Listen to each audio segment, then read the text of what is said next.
नमस्कार मित्रांनो, पुन्हा एकदा स्वागत आहे तुमचं प्रीती बरोबर. आता आपण चौथी केस बघणार आहे. केसचं नाव आहे पीडी गुप्ता विरुद्ध राममूर्ती.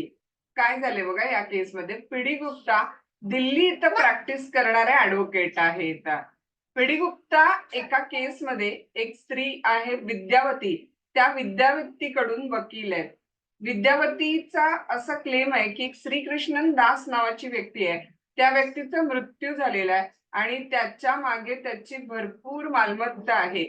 विद्यावतीचं असं म्हणणं आहे की श्रीकृष्णन दासची ती बहीण आहे आणि एकुलती एक वारस आहे, त्यामुळे श्रीकृष्णन दास यांची सगळी प्रॉपर्टी विद्यावतीला मिळायला पाहिजे आणि त्यानुसार कोर्टामध्ये प्रोबेट वगैरे दाखल केलेला आहे.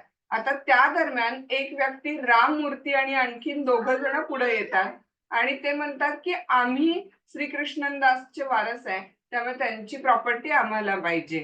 अशी अनेक काही नातेवाईक पुढे येतात आणि वेगवेगळ्या याचिका, पिटिशन, अर्ज कोर्टामध्ये दाखल आहेत. कशासाठी? तर श्रीकृष्णन दास यांच्या प्रॉपर्टीवरती क्लेम करण्यासाठी. तर अशा पद्धतीनं ही प्रॉपर्टी लिटिगेशन मध्ये म्हणजे न्यायालयात वादात असताना देखील पीडी गुप्तांच्या वरती आरोप आहे की त्यांनी ती प्रॉपर्टी विद्यावतीकडून विकत घेतली आणि ती प्रॉपर्टी तिसऱ्या व्यक्तीला विकून त्यातून नफा मिळवला आणि काही प्रॉपर्टीचा भाग जे वकील आहेत पीडी गुप्ता यांच्या जावयानं पण खरेदी घेतलेली आहे.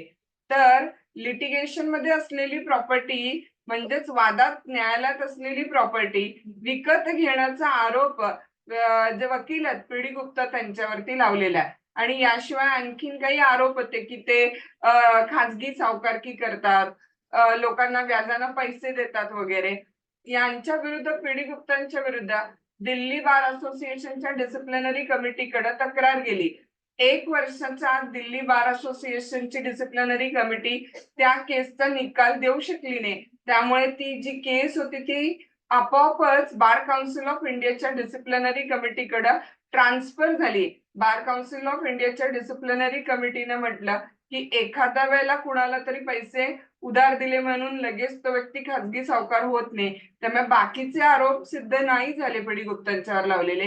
हा, पण लिटिगेशन मध्ये असलेली प्रॉपर्टी पीडी गुप्तांनी विकत घेतली, त्यातून त्यांनी नफा मिळवला, हा जो आरोप आहे त्यांच्यावरती, कारण ते विद्यावतीचे पूर्वीपासूनचे वकील होते, त्यामुळे विद्यावती नक्की श्रीकृष्णन दास यांची बहीण आहे का, कुठली बहीण आहे याबाबत पीडी गुप्तांना माहिती असायला हवंय असं बार काउन्सिल ऑफ इंडियानं म्हटलं.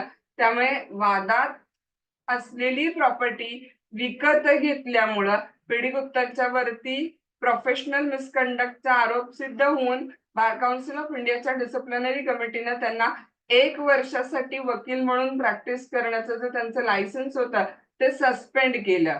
पीडी गुप्तांनी सुप्रीम कोर्टामध्ये अपील केली आणि सुप्रीम कोर्टाने पूर्ण केसचे सगळे फॅक्ट समजून घेऊन पीडी गुप्तांची शिक्षा जी बार काउन्सिल ऑफ इंडियाच्या डिसिप्लिनरी कमिटीने दिलेली होती तीच पुढे ठेवली आणि सुप्रीम कोर्टाने पण त्यांना प्रोफेशनल मिसकंडक्ट साठी जबाबदार धरून 1 वर्षासाठी वकील म्हणून प्रॅक्टिस करण्याचं त्यांचं लायसन्स सस्पेंड करण्याची शिक्षा त्यांना दिली.